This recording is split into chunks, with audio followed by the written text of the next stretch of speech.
Hello, bonjour les amis, j'espère que vous allez bien. Bienvenue dans cette nouvelle vidéo.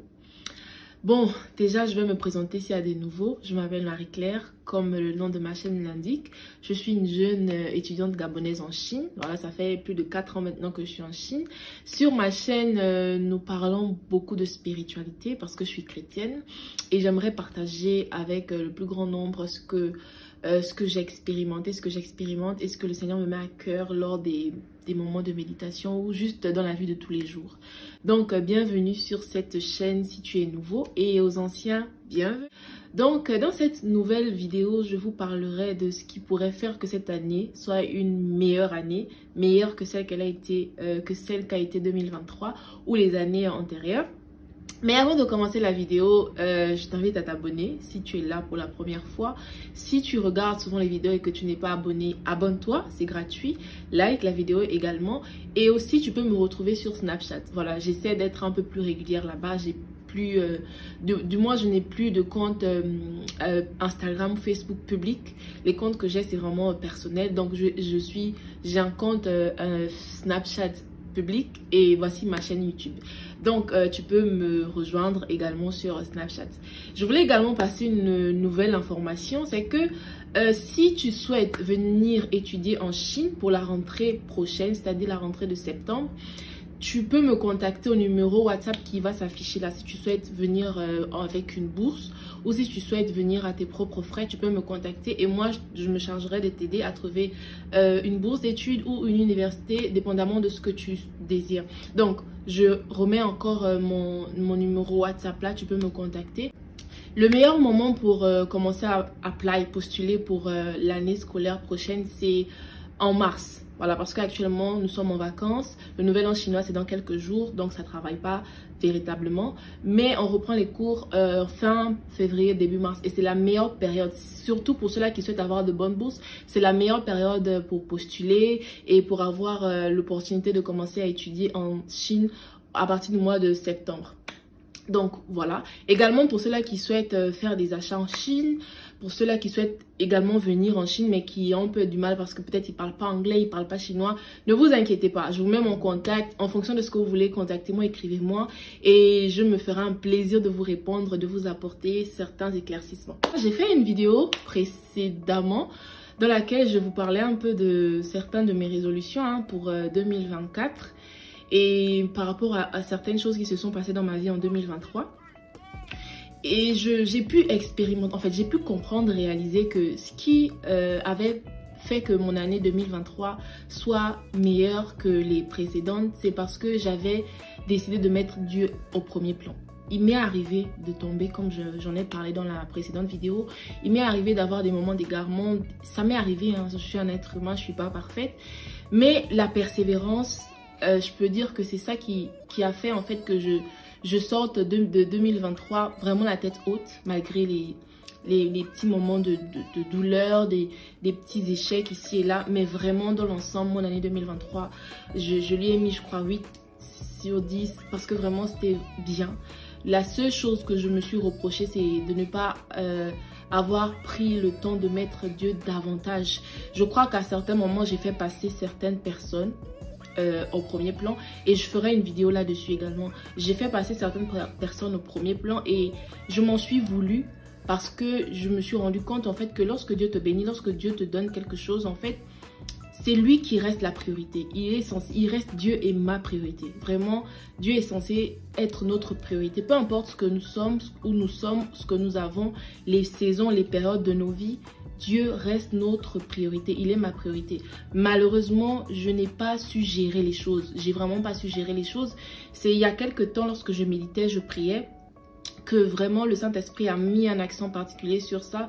Et j'ai réalisé qu'en effet, je n'ai pas fait les choses. En fait, je me suis embrouillée. Vraiment, je me suis grave embrouillée. Mais comme le Seigneur, il est miséricordieux, il est aimant, je peux dire qu'il m'a pas, la Bible dit qu'il ne nous traite pas en fonction de nos fautes. Il ne m'a pas traité en fonction de ça.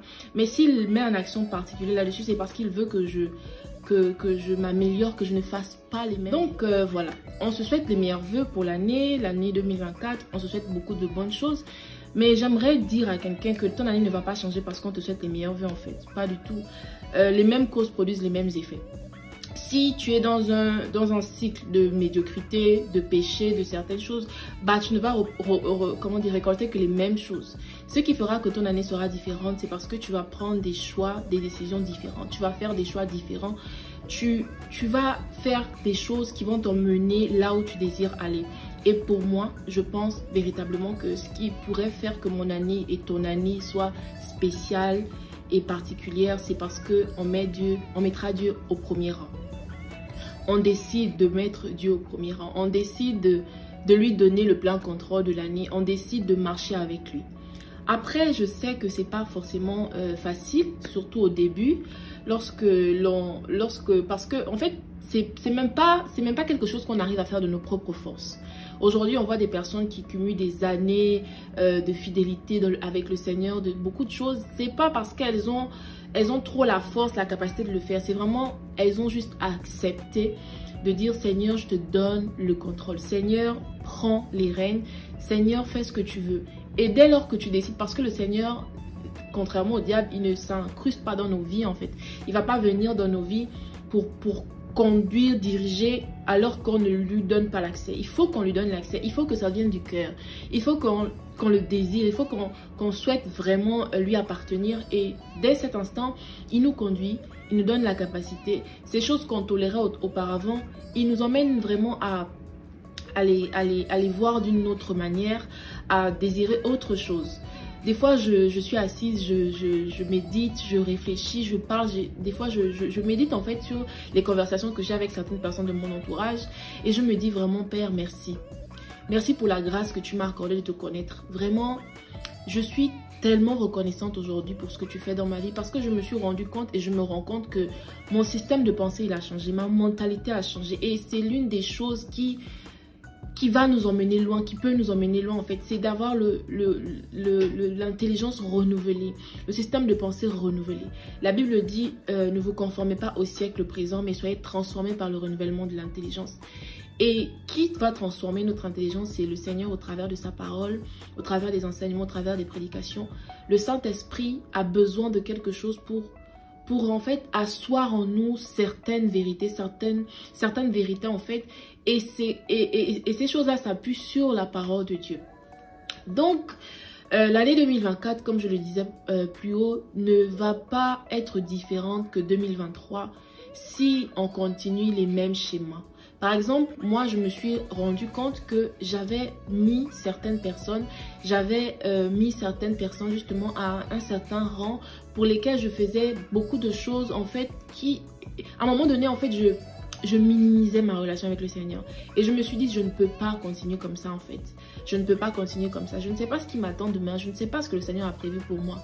Mais je sais que je ne veux pas continuer de cette manière-là, quitte à être strict, quitte à être radical. Une fois, j'écoutais Face à Face avec Yanis Gauthier sur EMCI TV, mais je regarde sur YouTube. Et il y avait un invité, j'ai vraiment oublié son nom, vraiment, j'ai oublié. Et il parlait du fait que lors de sa conversion, ça n'a pas été facile, hein, ça n'a pas été facile. Chacun a son histoire, mais que lui, à un moment donné, il a dû être radical. Il a dû être radical, prendre les décisions qu'il fallait, parce que justement, il sentait dans son cœur qu'il voulait se rapprocher du Seigneur. Et parmi l'une de mes résolutions, c'est vraiment être radical pour le Seigneur. C'est pas être radical parce que je veux me plaire, je veux être égoïste. C'est vraiment parce que je veux que Dieu se sente apprécié, que Dieu se sente voulu, en fait, qu'il se sente désiré dans ma vie. Et donc, j'ai décidé de moins m'ouvrir à certaines personnes, à certaines activités, pour davantage passer du temps avec le Seigneur, pour être davantage dans la présence de Dieu. Quand on parle d'être dans la présence de Dieu, c'est pas que je prie 24 heures sur 24, mais c'est d'être dans un environnement qui maintient sa présence, où le Saint-Esprit se sent à l'aise. Et je pense qu'en continuant comme ça, franchement, je n'irai que de gloire en gloire. Hier encore, j'ai eu un appel téléphonique avec mon papa je venais à peine de finir de méditer. Hein. Je méditais et je priais même pour lui, c'est incroyable. Parce qu'aujourd'hui, le Seigneur m'a fait grâce. Mon père aussi, c'est un homme de Dieu. Donc, il m'a appelé, mais j'étais en train de prier. Donc, dès que j'ai fini, je l'ai rappelé. Il m'a parlé et j'ai dit, mais en fait, c'est comme si tu es venu, le Seigneur, au travers de toi, me répond. Tu vois, le Seigneur me donne des réponses au travers de cet appel. Parce que je vous rappelle, lorsque j'ai fait dans ma précédente vidéo des choses que je parlais, que j'aimerais faire davantage en 2024, c'est prier davantage. C'est-à-dire, surtout la nuit, me lever davantage, me consacrer même juste 1 heure parler en langue. Et avec le temps, ça va s'améliorer, tu vois. Et il m'a parlé de ça. Il m'a dit que c'est quelque chose qu'il fait très, très régulièrement, sinon tous les jours. Et qu'il m'encourage vraiment à le faire, que je ne dois pas me décourager. Des fois, le diable va venir me fatiguer et c'est ça. Lorsque je décide que bon là, je veux parler en langue, la fatigue me prend, mais je comprends rien. Et donc, il me dit, vas-y, te décourage pas, fais-le. En fait, vas-y seulement, tu vois. Et je me suis dit, waouh, vraiment, merci Seigneur. En fait, je ne sais pas, mais je me sens tellement bénie. Comme j'aime à le dire, les bénédictions pour moi, selon ma vision, c'est pas juste le matériel, c'est pas juste les finances. C'est vrai que ça fait partie des bénédictions, mais l'être humain, la valeur humaine, les gens qui peuvent te parler. Des fois, c'est pas juste des personnes chrétiennes, hein, c'est pas forcément des personnes chrétiennes, mais le fait d'avoir des gens qui peuvent prier pour toi, des gens qui ont un bon cœur, des gens comme mon père qui vont venir m'encourager, des gens, je dis merci Seigneur, je suis bénie, parce que pour moi, des choses, des personnes qui me poussent à aller davantage vers toi, pour moi, ce sont des bénédictions. Donc, voilà. J'ai beaucoup parlé, je ne suis même pas encore dans le vif du sujet. Anyway, on va commencer. Mettre Dieu en premier en 2024, c'est là, comment dire, c'est ce qui nous fera réussir. Lorsque je parle de mettre Dieu en premier en 2024, c'est le désirer, c'est accepter déjà sa volonté, c'est se dire, j'ai des projets, mais mes projets peuvent ne pas être les projets de Dieu, mais j'accepte que les projets de Dieu sont forcément les meilleurs pour moi, et même si ça me fait mal de renoncer à ce que j'avais prévu, c'est pas grave, parce que je sais que Dieu il me connaît, il sait qui je suis, il sait ce qui est meilleur pour moi. C'est accepter ses projets, c'est vraiment dire Seigneur, je te fais confiance. Peut-être que j'avais prévu faire une chose, mais tu veux que les choses se passent différemment, je me laisse aller. Je me laisse aller parce que je sais que en te suivant, en suivant ce chemin-là, lorsque le 31 décembre va sonner, je dirai gloire à Dieu. Le Seigneur est merveilleux. Il a fait encore de manière incroyable durant cette année. La deuxième des choses à faire pour avoir une année exceptionnelle, c'est de prier. Il faut prier tout le temps. Prier pour être en contact avec le Seigneur. Prier pour avoir la révélation de Dieu, de ce qu'il veut. C'est lui demander le chemin, c'est lui demander de nous guider. C'est lui rendre grâce, c'est lui confier tout ce que nous sommes et que nous avons. Prier, c'est des fois, c'est pas juste aller demander, mais c'est juste, comme on aime souvent nous l'expliquer, c'est juste passer des moments avec lui, parler. Lui dire, je vais pas forcément aller pour lui dire quelque chose. Des fois, dans mon cœur, je ressens le désir de prier, mais juste le rendre grâce. Juste dire merci. Juste lui dire ce que je ressens, de comment les choses se passent dans la journée, de ce qui s'est passé dans la journée, de ce que je pense, de lui demander ce qu'il pense, qu'est-ce que je dois faire par rapport à certaines choses, tu vois. Mais c'est pas genre Seigneur, je veux ci, je veux ça. Non, c'est vraiment, je suis reconnaissant d'être là. Et voilà la situation qui s'est passée aujourd'hui. En fait, j'ai l'impression qu'il y a un truc que je comprends pas, que j'ai pas bien compris. Il y a un truc qui s'est passé, mais par rapport à ma vision, par rapport à celle que je suis aujourd'hui, ça ne cadre plus, tu vois. Et j'ai pas forcément envie de blesser, frustrer. Et comment tu veux que je fasse ça, en fait? Qu'est-ce que tu me dis? C'est ça aussi les moments de prière. C'est juste aller des fois et être là, l'écouter, être dans le silence, mettre une atmosphère de prière, de louange. Tu sens en fait quelque chose d'incroyable que tu ne peux pas décrire, mais qu'il faut juste vivre et expérimenter. Le troisième point, c'est de lire la parole de Dieu. Et ouais, il faut la méditer tous les jours. C'est dans la parole. Le premier moyen par lequel le Seigneur nous passe au travers de sa parole. Comment je sais que je ne dois pas faire certaines choses? Bah, parce que je lis la parole de Dieu et je vois ce que le Seigneur attend de moi au travers de sa parole. Je vois ce qu'il pense en fait, comment il voit les choses. Et voilà les choses que je ne veux pas également faire dans ma vie. Parce que je sais que par exemple, telle personne dans la Bible a fait ça. Voilà ce qu'il a eu comme résultat. Et moi, je ne veux pas le faire. Donc, je veux passer du temps dans sa parole. Je veux être près de lui. Je veux lui parler. Et je ne veux pas juste l'écouter, me borner à l'écouter. Je veux la mettre en pratique. Seigneur, voilà ce que ta parole me dit. Voilà ce que j'ai pu comprendre. J'ai la volonté de te suivre, de mettre ta parole en pratique, mais je n'ai pas cette force. Je ne peux pas te dire que voilà ce que je veux faire, c'est toi. Seigneur, aide-moi, conduis-moi, capacite-moi, donne-moi la force, la capacité de pouvoir mettre en action ce que j'ai lu dans ta parole. Et comme les serviteurs de Dieu le disent souvent, ça c'est des prières que le Seigneur aime, tu vois. C'est des choses qui vont se faire étape par étape, progressivement. S'il y a une chose également que j'ai expérimenté avec le Seigneur, c'est que le Seigneur il bâtit, mais c'est véritable. Des fois, tu pries pour une chose pendant 1 an, 2 ans, tu as l'impression que tu ne vois rien. Mais justement, comme on le dit, un immeuble, on ne voit que la face externe, mais ce qui est en profondeur, on ne voit pas. C'est ce qui est en profondeur qui permet à ce que l'immeuble tienne. Et donc, pendant cette période où on a l'impression qu'on prie et qu'on nous regarde, on ne voit pas, le Seigneur, il bâtit justement ce qui est en profondeur. Il bâtit quelque chose de très, très, très solide. Et donc, c'est pas parce qu'on ne voit pas qu'il faut arrêter de prier. Au contraire, il faut toujours prier. Toujours, toujours, toujours. Et donc, prions toujours pour ces choses que nous désirons faire pour le Seigneur. Ces choses que nous désirons voir changer. C'est vrai qu'aujourd'hui, on ne va pas forcément voir la différence. Mais, en fait, le Seigneur va produire en nous. Un jour, on va se rendre compte que, mais, oh, c'est vrai que moi, aujourd'hui, je suis plus intéressée par telle chose. Je suis pas vraiment... Et moi, c'est quelque chose que j'expérimente. Je prie tellement pour sortir. J'ai tellement prié même avant de prendre la décision de m'éloigner de certaines choses. J'ai tellement prié pour ça. Je t'ai prié, Seigneur, je ne veux pas vivre dans l'impudicité. Ça ne t'honore pas. Mon corps est le temple de Dieu. Je ne veux pas vivre dans ça. Et je me retrouve aujourd'hui à en fait, je n'y pense pas. Je ne désire même pas, contrairement à avant. Contrairement à avant où tu sentais que voilà, il faut que j'aille, il faut que je veux me mettre en relation, je veux faire des trucs, mais waouh. Et je me dis, Seigneur, si ça, c'est pas toi, c'est qui? Si c'est pas toi, c'est qui? C'est des choses qu'il faut expérimenter pour comprendre. Lorsque tu vas dire à quelqu'un que j'ai pas envie d'être en relation, les gens vont te dire pourquoi? Est-ce que tu as un problème? Qu'est-ce qui va pas? Est-ce que tu es sûr que si on te fait telle proposition, tu vas pas accepter? J'ai dit, je sais pas, c'est pas en fonction des propositions des personnes. Je ne veux pas parce que le Seigneur m'a convaincu que c'est pas ça. Et je ne veux même pas me livrer à ça en fait. Je ne veux pas. En fait, j'avais juste pas envie de me livrer à certaines choses. Tu vois, ça veut pas dire que ça c'est tout le temps pareil. Parce que c'est quelque chose qu'il faut maintenir. Ah oui, il faut maintenir ça. C'est pas dire le Seigneur t'accorde la grâce de ne pas vouloir, mais tu restes avec des personnes qui parlent toujours de ça. Tu restes dans un environnement où les gens sont toujours... Tu vas finir par tomber. Il faut protéger ça en t'éloignant de certaines conversations, en t'éloignant de certaines personnes, vraiment en t'éloignant de certaines choses que tu regardes, que tu écoutes. C'est aussi ça, tu vois. La sanctification, pour moi, ça se conserve.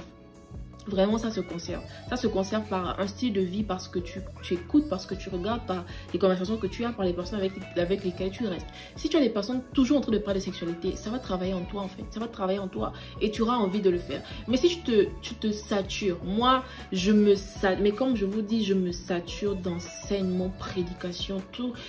Je me sature. C'est-à-dire que même l'envie, à un moment donné, tu dis, mais tu lui dis, mais toi aussi. Tu n'as même pas honte, tu ne te gênes même pas. Je suis en train de regarder les enseignements. Tu veux me mettre des pensées bizarres, toi aussi. Donc, il faut te gêner, tu vois. Donc, c'est ça. Je me mélange un peu. Je raconte beaucoup de choses en même temps. Mais c'est moi. C'est ça, en fait. Voilà, c'est ça. Comme je disais, il faut pratiquer la parole. Il faut demander au Seigneur la force de pouvoir la pratiquer. C'est un travail quotidien. C'est un travail quotidien. Même les serviteurs de Dieu aujourd'hui qu'on voit très forts, là, très zélés, bah, ils sont toujours en train de demander à Dieu la force. Hein. Voilà, parce que rien n'est acquis. Chose, c'est être intime de Dieu. C'est être intime de Dieu, c'est pour moi, c'est pas juste aller vers le Seigneur lorsque ça va pas. Lorsqu'on a l'impression qu'on avait fait un choix qui n'a pas marché, c'est vraiment être intime de lui tous les jours. Tous les jours, tu te réveilles, tu lui parles, tu parles au Saint-Esprit, tu lui recommandes toutes choses. Tu dois avoir la paix dans tout ce que tu fais. Parce que justement, pour moi, la paix est l'un des signes que le Seigneur est là. Tu vois, la paix est l'un des signes que le Seigneur est là. Mais tu peux aussi avoir la paix en faisant le mal. Parce que tu as tellement fait le mal, tu es habitué à ça. Mais quand tu es intime de Dieu, tu sens quand ça va pas. Tu vois, des fois, tu n'es pas rassuré. En fait, il y a un truc, tu sais pas comment expliquer. Tu sais pas trop comment faire. Mais tu sens en fait qu'il y a quelque chose qui va pas. Et tu vas vers lui, Seigneur. J'ai envie de faire ça, mais je sais pas. Ça peut être une bonne chose, hein. J'ai envie de faire ça, c'est une bonne chose, ça va aider, ça va permettre à telle personne d'avoir aussi de faire ça. Mais je sens pas vraiment, il y a un truc, je sais pas. Seigneur, aide-moi, montre-moi pourquoi je devrais le faire, pourquoi je devrais pas le faire. Qu'est-ce que tu en penses? Comment tu veux que je m'y prenne? Et le Seigneur, il est là. Franchement, ça c'est selon moi, les choses qui vont faire que cette année sera incroyable. Il y a des personnes dans mon entourage qui vivent des choses à répétition depuis des années. Et je me dis, Seigneur, crée en eux cette sainte colère-là en fait. Cette colère qui va les emmener à te chercher. Des gens sont allés chercher ici et là, partout. Des gens qui font un pied dedans, un pied dehors. Tu vas à l'église, en même temps tu vas chez quelqu'un qui fait ci, qui lave le corps, qui donne des médicaments, des cris, des parfums de bonheur, je ne sais pas, d'attirance, des trucs. Mais en fait, tu te rends pas compte que ça ne change rien à ta vie. Ça ne change rien à ta vie en fait. Au contraire, avec le temps, on a l'impression que tu te dégrades. Avec le temps, on a l'impression que il n'y a rien, tu ne shines pas. En fait, il n'y a pas le truc là qu'on sent que, oh, vraiment, les gens te demandent, on te demande l'argent que tu n'as rien. Quand je vois souvent les publications sur Instagram que Seigneur, l'argent que les gens pensent que j'ai jusqu'à ils viennent me demander les prêts là. Pardon, faut me donner ça. Parce que le Seigneur apporte en toi une certaine lumière, une certaine paix, la joie, l'équilibre. C'est-à-dire que tu es là, même ton teint, ça shine. Ton teint, il ja en fait. Tu vois, parce que le Seigneur, il vient, il fait pas les choses à moitié. Et je me dis, Seigneur, est-ce que les gens ne sont pas fatigués de vivre ce qu'ils vivent là? Est-ce que les gens ne réalisent pas que les situations qu'ils vivent par rapport à l'âge qu'ils ont, ça ne coïncide pas, Seigneur? Qu'est-ce qui se passe? Et là, le Seigneur me reprend en me disant, c'est là où je t'attends en fait, c'est là où tu dois prier. C'est là où tu dois te tenir à la brèche pour prier en fait. Tu crois qu'aujourd'hui, tu penses différemment de ces personnes-là parce que tu as trop voulu réussir dans ta vie, tu as trop voulu voir les choses différemment. C'est la grâce de Dieu. C'est ma grâce qui te garde là. C'est ma grâce qui t'emmène là. Tu vois, tu n'es pas supérieur à ces personnes-là. Parce qu'il y a quelques années en arrière, tu faisais les mêmes choses. Il y a quelques années en arrière, aujourd'hui, j'ai des pensées différentes, j'ai des aspirations différentes, mais ce n'était pas le cas. Tu vois, et le Seigneur me reprend vraiment et je dis, Seigneur, vraiment pardonne-moi si... parce que peut-être je les juge sans m'en rendre compte, je les condamne, je les accuse un peu. Je te demande pardon et je prie que tu leur accordes la grâce de te connaître. Pour moi, Jésus, c'est la clé de toutes choses. Il a dit qu'il est le chemin, la vérité et la vie. Je ne m'imagine pas, je ne peux pas m'imaginer sans lui. Je ne m'imagine pas mon foyer, mon mari, mes enfants, les enfants qui vont venir après sans Jésus. C'est pour vivre quel genre de vie? C'est pour avoir quoi en fait? Avec Jésus, comme je dis, les richesses, c'est pas juste financière, matérielle, mais c'est le changement de mentalité. C'est des fois où les gens veulent se disputer, s'enflammer. Toi, tu te préserves, tu t'éloignes parce que tu veux juste la paix. C'est des fois des gens qui vivent des choses, tu veux pas te mélanger parce qu'en fait, tu veux juste la paix. Tu te rends compte que ça va pas m'emmener là où le Seigneur veut que j'aille. Et je prie fortement parce que je me dis, c'est grave. Ce que le diable fait est incroyable, quoi. Prions vraiment pour nos proches. Prions pour nos parents. Prions pour ces personnes. Si on estime que leur vie ne correspond pas véritablement à ce que le Seigneur voudrait, prions. Parlons-leur si possible. Parlons-leur et prions beaucoup. Parce que des fois tu parles un sourd. Hein, comment il saura en fait? Comment il va te comprendre? Et justement, ces personnes-là sont sourdes et aveugles. Et le diable leur empêche de voir et d'entendre des choses qui vont les emmener à être libérés. Tu vois, pour elles vont toujours trouver des explications logiques à ce qu'elles vivent. Elles vont essayer de raisonner. Alors qu'avec le spirituel, on ne raisonne pas. Le spirituel, on ne raisonne pas. Quelqu'un va te dire là-bas que fais, investir là-bas. Tu as prévu ton argent, par exemple. Bon, toi, tu as tes 2 millions que je veux acheter ici pour faire ça. Le Seigneur te dit, investis ça dans tel, va semer là-bas. Tu vas... Quelqu'un qui n'a pas le raisonnement, même les chrétiens, tes frères chrétiens vont souvent te dire que est-ce que c'est sûr que le Seigneur t'a parlé? Le Seigneur sait que tu as un projet comme ça et puis il va t'aider à l'investir alors que ce que le Seigneur va te donner peut-être même 10 fois plus que ce que tu vas aller investir là-bas. Parce que justement, la révélation, le renouvellement de l'intelligence, tout le monde ne l'a pas. C'est la grâce de Dieu. Bref, j'ai beaucoup parlé, mais pour moi, c'est ça qui va faire que notre année sera exceptionnelle. Vraiment, appliquons-nous à suivre le Seigneur. Appliquons-nous. Ça ne sera pas toujours facile. Il y a des fois où ça sera compliqué. Tu tombes, tu te relèves. Tu tombes, tu te relèves. Tu te dis, Seigneur, c'est toi que je veux. Je t'attrape. Comme hier, je disais que Seigneur, ton pied, mon pied jusqu'au paradis. On ne va pas se lâcher. On va jamais se lâcher jusqu'au paradis là-bas. On est ensemble. Donc, soyons vraiment des fous, soyons des passionnés en fait. Et le Seigneur sera manifesté dans nos vies. Peu importe les saisons. Parce qu'il peut y avoir des problèmes. Hein. C'est pas parce qu'on est en crise qu'on ne rencontre pas des problèmes. Non, mais avec malgré les problèmes, le Seigneur sera toujours là et on vivra ces problèmes-là différemment. Voilà les amis, c'est ce que j'avais à vous dire aujourd'hui dans cette nouvelle vidéo. Encore une fois, n'hésitez pas à vous abonner si ce n'est pas fait, likez la vidéo, rejoignez-moi sur Snapchat, contactez-moi sur WhatsApp si vous souhaitez venir en Chine pour l'année scolaire académique 2024-2025, si vous souhaitez venir en Chine pour des achats et que vous êtes bloqué au niveau de la langue, ou si vous-même vous souhaitez acheter des affaires, ne vous inquiétez pas, contactez-moi sur WhatsApp et je me ferai un plaisir de vous répondre. D'ici là, portez-vous bien, que Dieu vous bénisse et très prochainement pour une autre vidéo.